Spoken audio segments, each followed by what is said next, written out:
Alhamdulillahi Rabbil Alamin wa bihi nasta'inu ala umuri dunya wad din wassalatu wassalamu ala Rasulillahil amin wa ba'd. Qala Allah Ta'ala fil Qur'anil azim wal 'asri innal insana lafi khusrin illa alladhina amanu wa 'amilus shalihat wa tawasaw bil haqqi wa tawasaw bis sabr.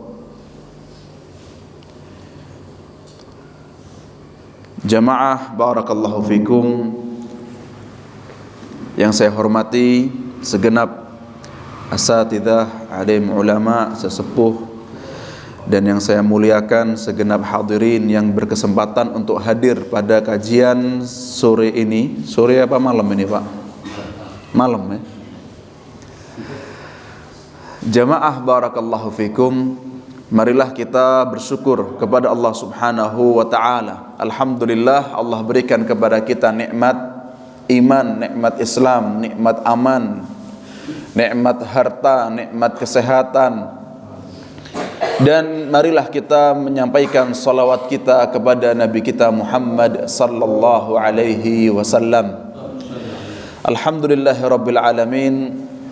Senang rasanya bisa kembali bertatap muka dengan jamaah sekalian pada kesempatan kali ini. Alhamdulillah, ini insyaallah kedua kali saya kesini ya.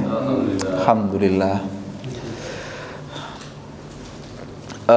Jamaah barakallahu fikum, memang saya pribadi tidak banyak pengajian sekarang, fokus ngurusi pondok. Jadi pondok itu kalau diengkremi katanya sukses, tapi kalau ditinggal-tinggal nanti buyar.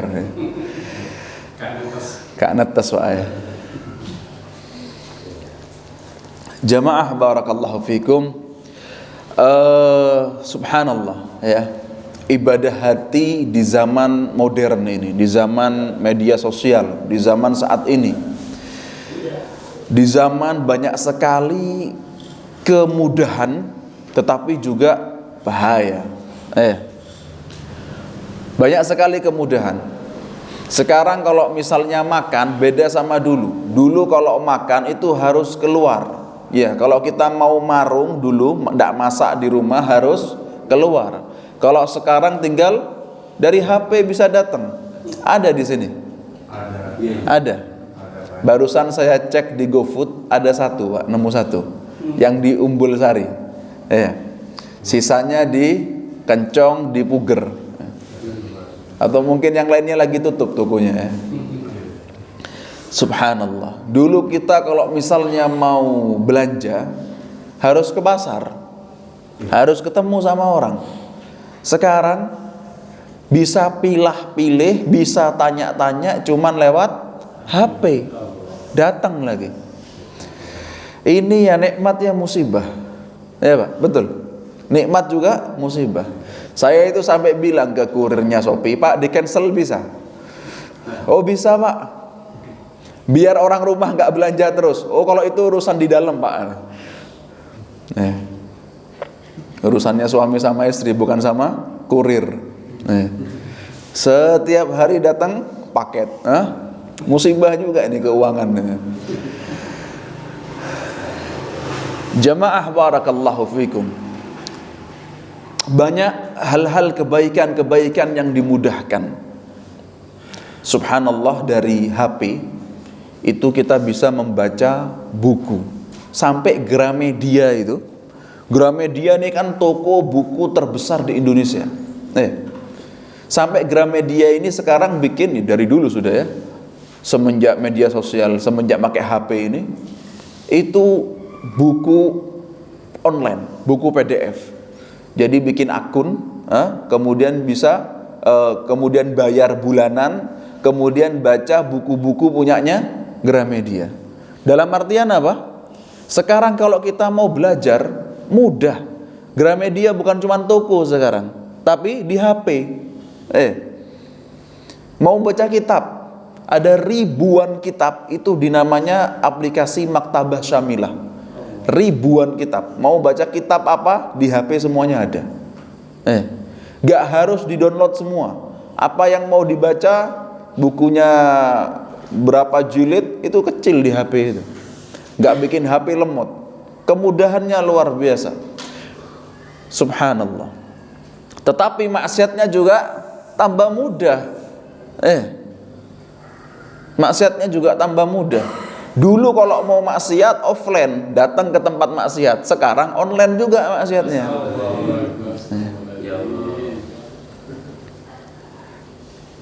Kebaikan online, maksiat juga online. Jamaah barakallahu fikum, maka kita perlu untuk menjaga hati kita, ibadah hati. Ibadah itu ada 3 macam. 1 ibadah hati,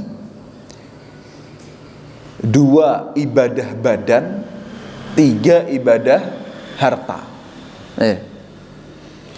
Ibadah hati seperti apa? Tawakal, ikhlas, yakin, takwa, rendah hati, ibadah hati. Tadarru', tadallul, al-khudu'. Ada juga ibadah badan. Kalau ibadah badan apa, Pak? Salat, puasa, haji, umroh, capek itu. Sosial, ibadah badan. Ada juga ibadah harta. Apa ibadah harta? Infak, sodakoh, zakat, nafkah. Kalau haji ini ibadah harta apa ibadah badan? Dua-duanya. Badan sama harta. Karena kalau berangkat tidak punya uang tidak nyampe. Kalau punya uang tidak berangkat juga tidak nyampe. Haji umroh ini ibadah badan dan ibadah harta. Dan semua ibadah badan, semua ibadah harta itu harus berkaitan dengan ibadah hati. Ibadah badan bisa diwakilkan. Ibadah uang, harta bisa diwakilkan. Saya mau sedekah, Pak, nitip uang saya, tolong sampaikan ke fakir miskin. Bisa diwakilkan. Saya ada orang misalnya nitip ibadah, bisa. Apa? Contohnya haji, umroh. Orang yang sakit kiranya tidak bisa sembuh lagi, tidak bisa berangkat sudah ini, itu boleh untuk diwakilkan. Atau orang sudah meninggal, boleh untuk diwakilkan. Tapi kalau ibadah hati nggak bisa diwakilkan. Saya niatkan ikhlas untuk Haji Ali, nggak bisa.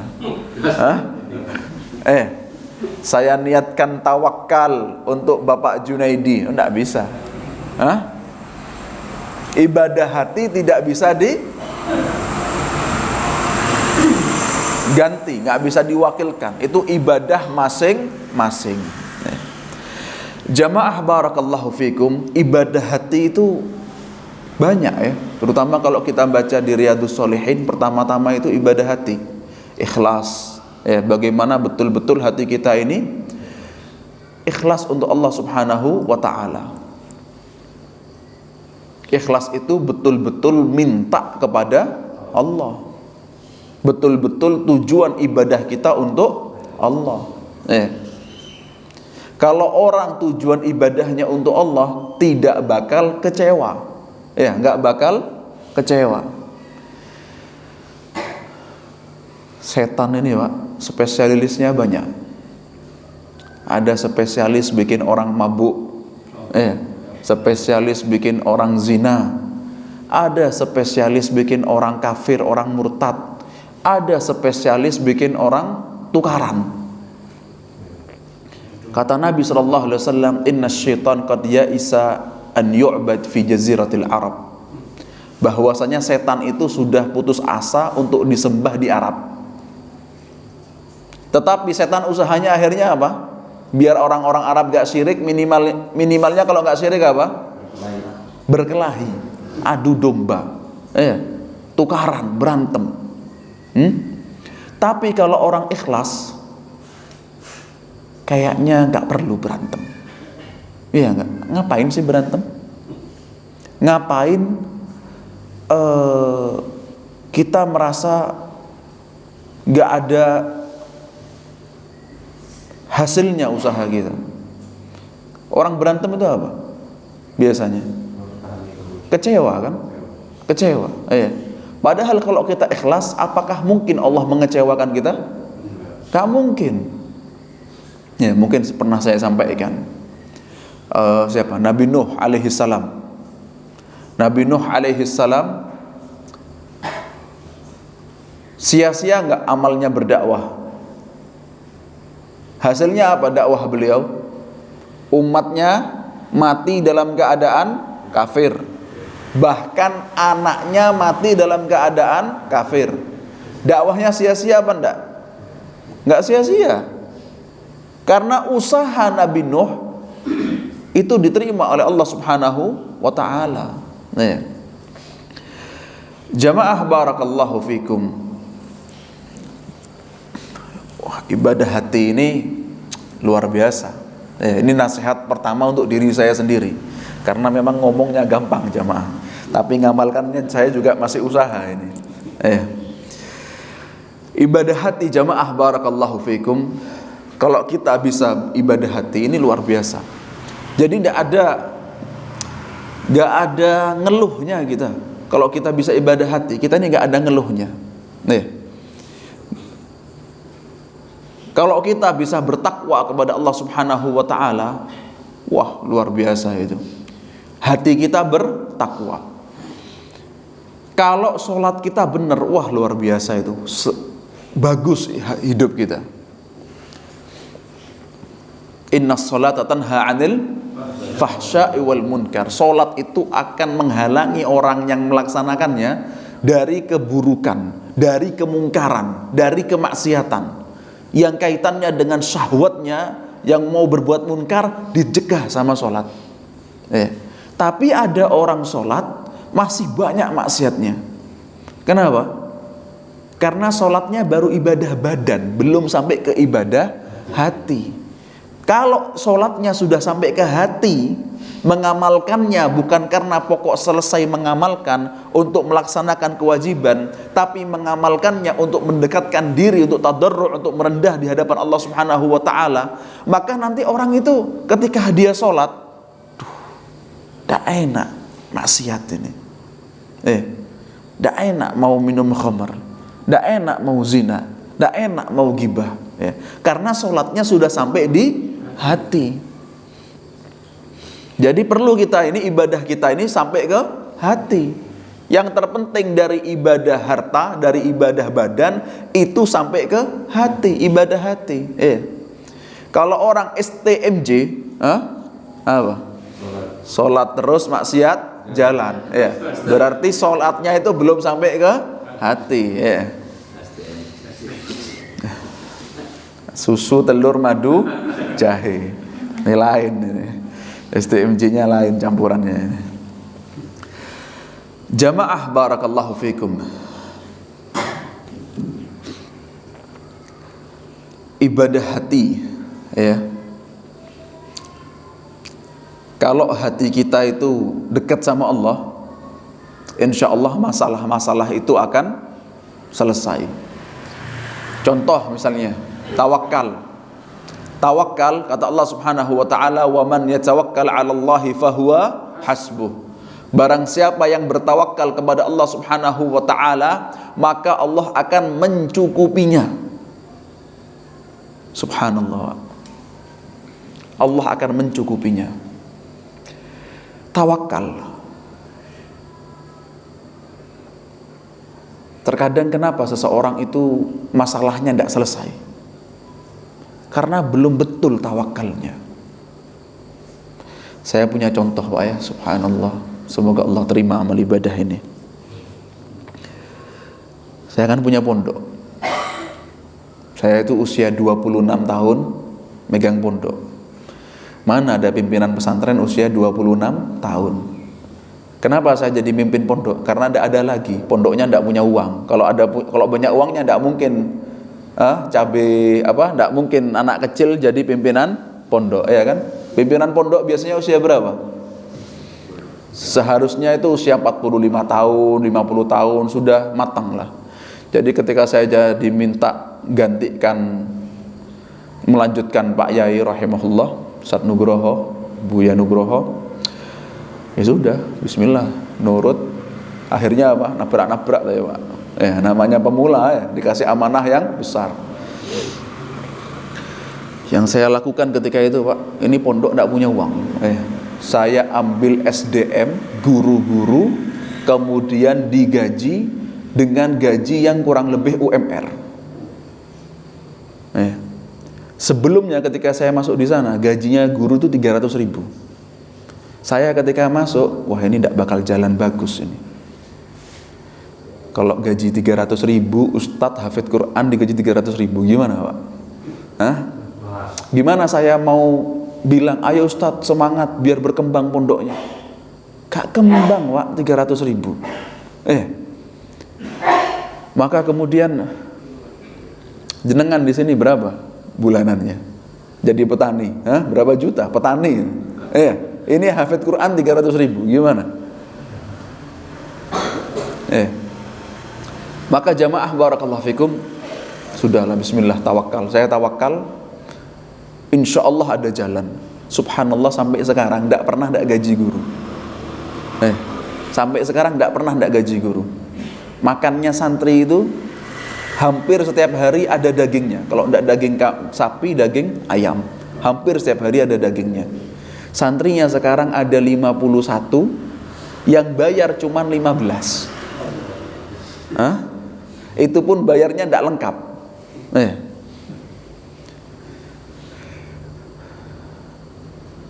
Fahuwa hasbuh, maka Allah akan cukupi. Bahkan Pak, bukan dicukupi Pak, dilebihkan. Tidak tahunya ada orang nyumbang sekian, di luar nalar saya itu.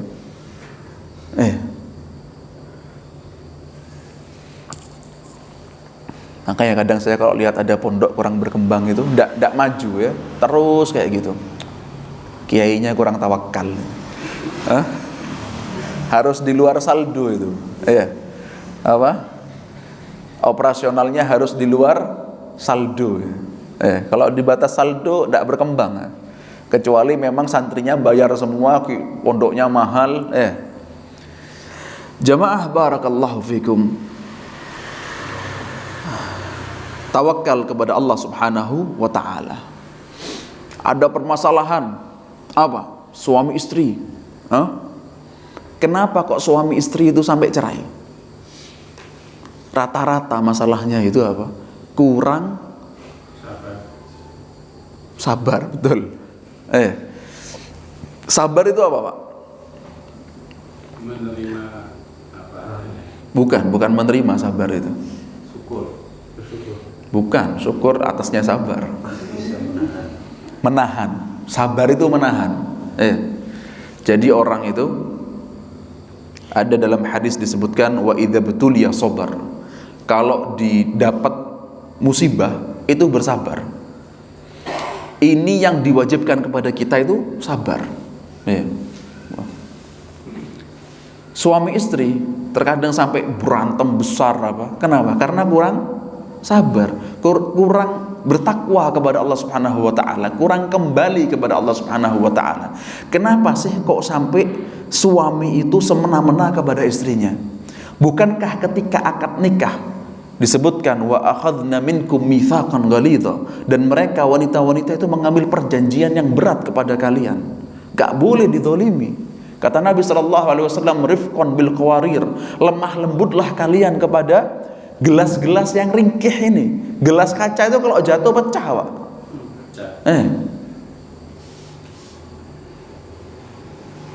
Nabi SAW berkata kepada wanita bahwasanya wanita itu pintu surganya ada 4. Di antaranya apa? Wa ta'at zaujaha, kalau nurut sama suaminya, berarti belum nurut. Kemudian ketika ada masalah tidak kembali taubat. Coba kalau ada masalah introspeksi kemudian taubat kepada Allah Subhanahu wa ta'ala, selesai masalahnya. Betul enggak?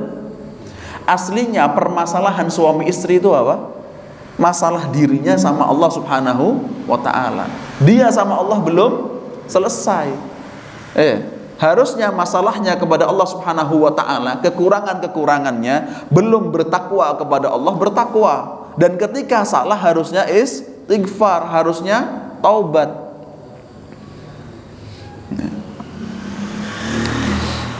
Jamaah barakallahu fikum. Nikmat itu subhanallah luar biasa ya. Wa atakum min kulli ma sa'altumuh wa in ta'uddu ni'matallahi la tuhsuha. Allah Subhanahu wa taala itu memberi segalanya yang kalian minta, dan kalian kalau menghitung-hitung nikmat Allah Subhanahu wa taala nggak bakal selesai. Apa nikmat Allah, Pak? Nikmat Allah paling rendah itu apa? Sehat, sempat. Paling rendah. Apa yang paling rendah? Sehat itu nikmat Allah, tapi masih di atas itu. Nikmat Allah paling rendah itu apa? Harta. Manusia nyari harta setiap hari, tapi itu nikmat yang paling rendah. Kalau kita punya harta, masya Allah senang ya, alhamdulillah bisa beli motor, alhamdulillah bisa beli mobil, bisa beli rumah, alhamdulillah senang ya. Kerja kemudian ketika sore dikasih gaji sama bosnya, oh senang, alhamdulillah ada hasilnya kerja hari ini, bahagia. Tapi itu nikmat yang paling rendah. Di atasnya uang, di atasnya harta itu apa? Sehat. Buktinya orang rela mengeluarkan banyak uangnya demi sehat. Sampai rumahnya dijual demi sehat. Uang yang dikumpulkan selama hidupnya, ternyata tua yang harusnya dia itu menginginkan uangnya itu untuk diwariskan, terkadang habis untuk sehat, untuk berobat. Jadi sehat ini nikmat yang nomor 2 di atasnya. Jamaah barakallahu fikum. Kata Nabi SAW, ni'matani maghbunun fihima katsirun minan nas. Ada 2 nikmat banyak orang yang terlupa. Apa itu? As-sihha wal faragh. Waktu kosong sama kesehatan. Sama kesehatan. Kalau kita tidak sehat bisa tidak nyampe ke sini? Tidak bisa. Kalau kita tidak punya waktu kosong bisa tidak nyampe sini? Oh, tidak bisa. Cabenya harga lagi mahal, jaga sawah, tidak bisa pengajian, takut dicuri. Jaga toko, tidak bisa pengajian. Ada waktu kosong ini alhamdulillah, tapi waktu kosong itu untuk dimanfaatkan dengan kebaikan. Kesehatan, insyaallah. Banyak yang lalai sama kesehatan. Banyak yang lupa sama nikmat sehat. Kapan ingat nikmat sehat itu? Ketika sakit. Ketika sakit.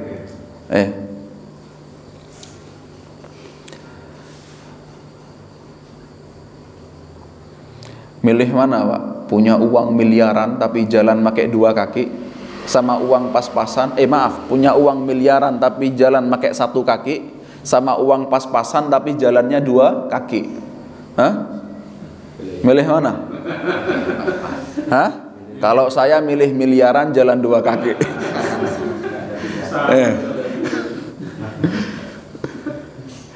Jamaah barakallahu fikum. Subhanallah.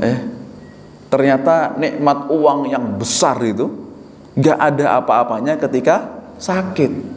Apa gunanya punya uang banyak, bisa makan enak, ternyata lidahnya Allah cabut indera perasanya. Apa? Sepet semuanya. Sariawan, sakit gigi, demam. Ketika demam, cuman demam, lidahnya sudah nggak bisa ngerasakan masakan. Semuanya kerasanya ndak enak. Punya uang, waduh, istrinya masak rawon, besoknya masak gulai, pecel.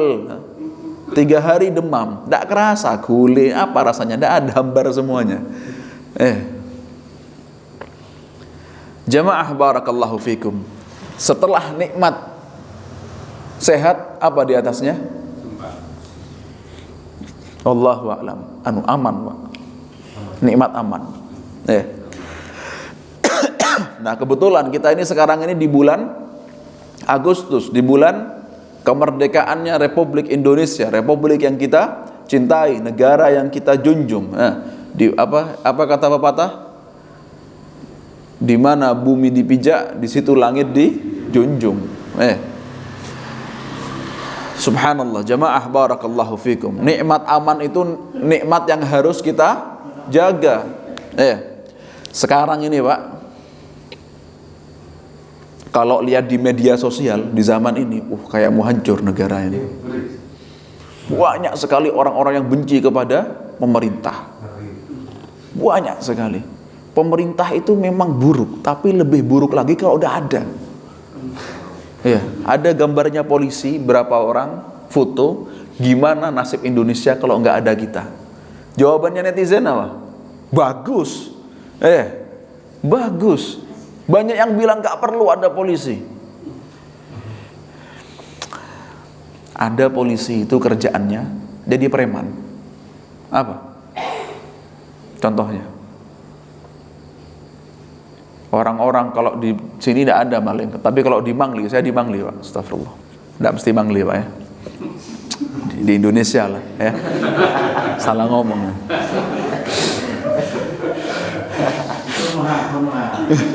Di Konoha, itu malakin orang-orang yang melanggar lalu lintas. Harusnya kan di pengadilan kalau memang melanggar, tapi ini enggak, sudah damai, daripada kamu ke pengadilan bayar di sini.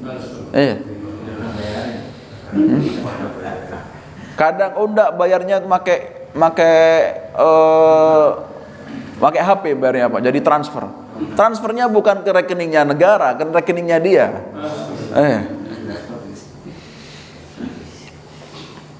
Tapi jamaah, kalau enggak ada polisi, kira-kira enggak ada yang malak atau tambah banyak yang malak? Tambah banyak. Lebih banyak, lebih kacau. Bisa-bisa saya nggak berani pengajian ke sini. Kenapa? Nggak aman jalannya.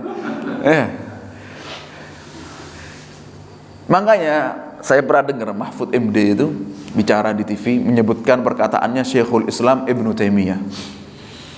Kata Ibnu Taimiyah, alful lailah bi imamin jair khairun bila imam. Atau dalam perkataan yang lain disebutkan situna aman bi imamin jair khairun bila imam. 1000 hari dengan pemimpin yang zalim itu lebih baik daripada nggak ada pemimpin. Dalam riwayat lain disebutkan, katanya Ibnu Taimiyah itu berkata 60 tahun dengan pemimpin yang zalim itu lebih baik daripada tidak ada pemimpin. Pak, kita kalau misalnya mau berontak waliyadzubillah, kira-kira gantinya lebih baik apa lebih buruk? Bisa jadi lebih buruk. Karena kalau kita mau lihat yang lebih baik, yang seperti apa sih yang lebih baik itu? Mana pemimpin yang baik setelah Abu Bakar, Umar, Utsman, Ali?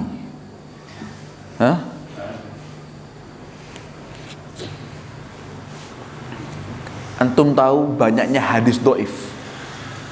Sebab banyaknya hadis doif itu apa? Ulama-ulama ahli hadis yang lemah iman, yang mereka menjilat pemerintah. Muawiyah senangnya apa? Dibuatkan hadis. Qala Rasulullah SAW. Kita lihat politik di Indonesia aja. Ada yang ngambil suaranya hijau. Kalau tidak dapat hijau nyari yang biru. Tidak dapat biru nyari yang warna-warni. Iya enggak? Jadi memang golongan dalam Islam itu kental digunakan oleh politik. Sebab terjadinya banyak hadis palsu itu karena ada ikatan antara golongan Islam dengan politik. Di zamannya Muawiyah itu terjadi besar-besaran hadis dhaif. Muawiyah ini sahabat Nabi SAW. Munculnya banyak hadis dhaif itu di zaman beliau. Sebaik-baiknya Muawiyah, banyak hadis dhaif muncul di zaman beliau. Kira-kira baik mana Muawiyah sama presiden kita? Sahabat Nabi loh ini Muawiyah ini. Muawiyah bisa menjadi Amirul Mukminin ketika apa? Perang dulu, bunuh kaum muslimin. Setelah dinasti Umayyah diganti sama dinasti Abbasiyah, bagaimana caranya dinasti Abbasiyah bisa jadi pemimpin, jadi Amirul Mukminin? Gimana caranya? menggulingkan, bahkan mereka membunuh bayi-bayi dinasti Umayyah. Itu Amirul Mukminin, kebaikannya luar biasa, mereka bagaimana menyebarkan Islam luar biasa, tapi juga ada kezalimannya gitu loh.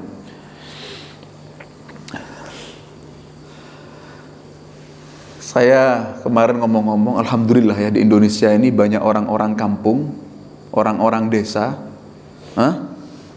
yang kalau dikasih baju nyoblos. Iya enggak, Pak? Kalau tidak ada mereka, Indonesia cuma dikuasai sama orang-orang netizen. Kayaknya sudah bencana ini, Pak. Karena kalau dilihat netizen di Facebook, di YouTube, di Twitter, di TikTok, itu di media sosial, mereka luar biasa. Pokoknya ada tentang pemerintah jelek-jelekkan semuanya. Apakah pemerintah ini bagus? Bagus. Apakah ada keburukannya? Ada. Tapi lebih baik mana? Sabar sama berontak. Sabar. Karena nikmat apa tadi yang ketiga? Nikmat aman. Nikmat aman itu luar biasa. Ya. Di Madinah dulu itu, Pak, ada namanya Mahrajan Asy-Syu'ub, pameran negara-negara, pameran bangsa-bangsa. Ya. Saya pernah ikut pameran itu, pakai baju adat Kalimantan kalau nggak salah. Ya. Terus di sebelah botnya Indonesia, diantaranya ada negara-negara lain. Saya lihat, Pak, ya, yang saya tahu ya, orang paling ganteng ini orang mana? Palestina. Ganteng Palestina, Pak. Asli Palestina ya. Padahal sama-sama Syam, Suria, Yordan, Lebanon, sama Palestina. Palestina, Pak, matanya biru. Gantengnya luar biasa. Ganteng-ganteng kayak gitu nggak bisa pulang. Ganteng-ganteng. Kira-kira enak nggak pergi ke negerinya orang lain itu? Nggak enak, Pak. Pergi ke negeri. Kita kalau misalnya pergi, ya, kita mau kemana? Mau jalan-jalan ke Bromo. Ke Bromo sehari 2 hari pulang. Mau di Bromo 1 tahun. Nggak ada pekerjaan, nggak ada apa-apa. Jadi pengungsi di Bromo. Nggak enak. Ganteng, Pak, tapi pengungsi.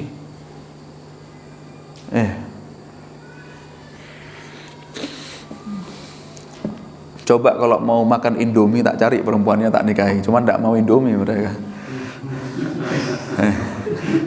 Makannya lain, susah ini. Nggak kafaah, nggak sekufu. Nggak sekufu. Kita makannya sayur, mereka makannya daging terus.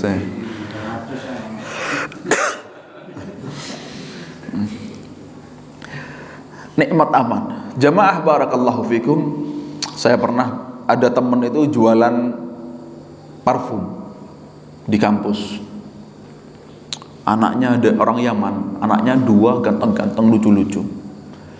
Terus saya tanya dia tanya, Iqbal, kapan pulang? Insya Allah tanggal sekian saya pulang, bulan Ramadan liburan. Saya tanya balik, kamu kapan pulang? Ngapain saya pulang? Kemana saya mau pulang? Negara saya kacau. Dan di Yaman itu kan Arab Saudi ikut perang di sana, melawan Syiah. Jadi Syiah itu kalau tahu ada orang-orang dari Arab Saudi dibunuh. Ada teman-teman saya itu mereka kalau liburan pulang, tapi kalau pulang itu nggak keluar dari rumah, diem sudah. Sholat jamaah nggak sholat jamaah, ke masjid nggak ke masjid. Karena kalau dia ke masjid dibunuh. Diem di rumah. Kalau pengen lihat bapak ibunya yang masih hidup, pengen pulang ke rumahnya, itu sampai rumah diem nggak kemana-mana. Dan ketika di perjalanan itu naik apa? Kalau saya kan naik pesawat sampai Indonesia, naik bis, naik kereta, ya kan? Ini naik Hilux, Pak, pickup Toyota yang besar itu. Kalau saya pulang bawa coklat, bawa kurma. Teman saya bawa apa di jalan? Sama supirnya tuh dikasih apa? AK-47. Jaga-jaga. Kalau di jalan ada perompak, tembak.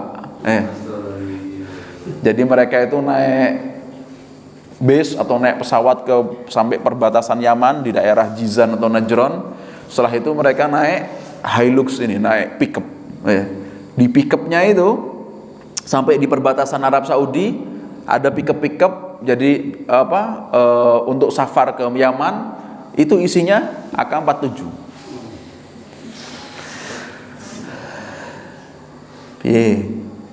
Mau berontak? Hah? Tidak jadi pengajian, Pak. Tidak jadi kesehatan. Jadi alhamdulillah ada orang-orang yang disogok sama baju itu. Karena mereka yang nggih, pemerintahmu apa nyoblos apa aja uripku yang ngene ae.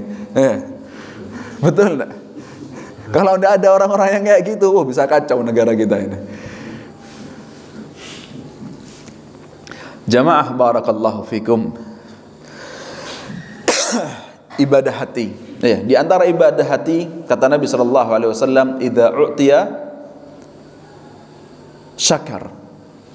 Kalau dikasih sama Allah Subhanahu wa taala itu bersyukur.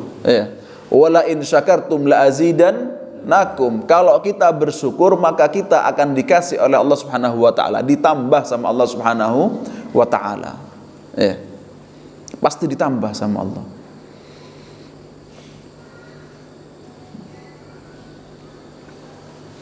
Saya pernah cerita paling ya. Ada teman ustadz ditanya, gimana kamu sama istrinya? Bersyukur apa bersabar? Apa jawabannya, Pak?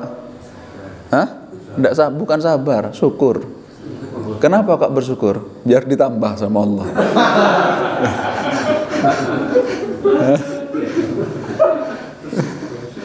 Kan kalau syukur ditambah.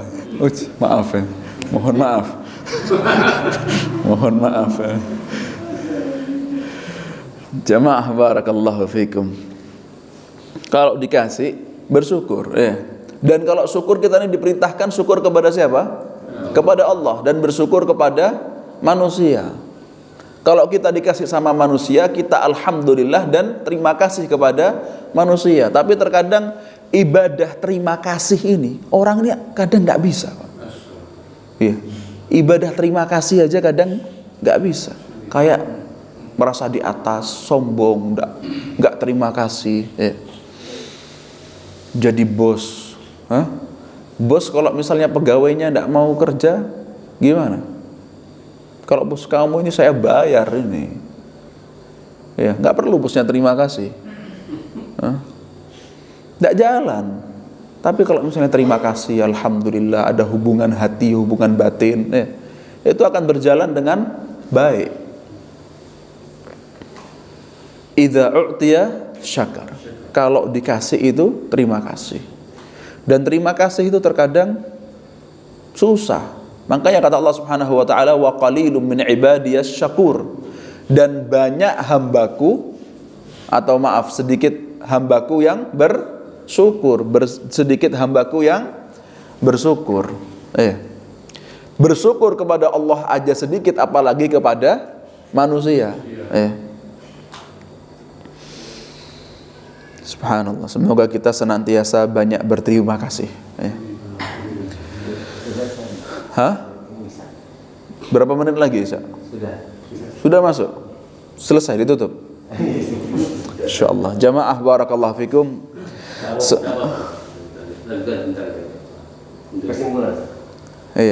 Kesimpulannya jadi jamaah,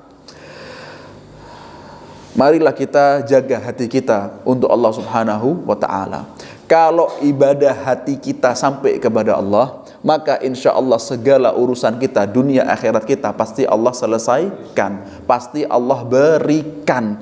Kalau kita ikhlas, pasti tidak sia-sia. Kalau kita tawakal, pasti Allah cukupi. Orang kalau misalnya tidak selesai masalahnya, berarti belum ikhlas, belum tawakal, belum syukur, belum sabar, belum istighfar, belum kembali kepada Allah Subhanahu wa ta'ala. Oleh karenanya jamaah barakallahu fikum, semoga Allah Subhanahu wa ta'ala memudahkan ibadah kita, untuk kita kembali kepada Allah, untuk hati kita dekat kepada Allah Subhanahu wa ta'ala, untuk kita bisa menjadi orang-orang yang dicintai oleh Allah Subhanahu wa ta'ala, menjadi wali-wali Allah Subhanahu wa ta'ala, sampai kepada derajat Islam, iman dan ihsan. Yang sampai ke derajat ihsan itu siapa? Semua hamba Allah bisa. Semua hamba Allah bisa. Jangan membatasi diri. Enggak mungkin sampai derajat ihsan. Kita ibadah, hati kita dekatkan kepada Allah. Semoga Allah sampaikan kita kepada derajat ihsan. Semoga Allah terima amal ibadah kita. Semoga Allah Subhanahu wa taala menjadikan hati kita hati yang dekat kepada Allah Subhanahu wa taala. Kita tutup dengan doa kafaratul majlis. Subhanakallahumma bihamdik asyhadu an la ilaha illa anta astaghfiruka wa atubu ilaik. Wassalamu alaikum warahmatullahi wabarakatuh.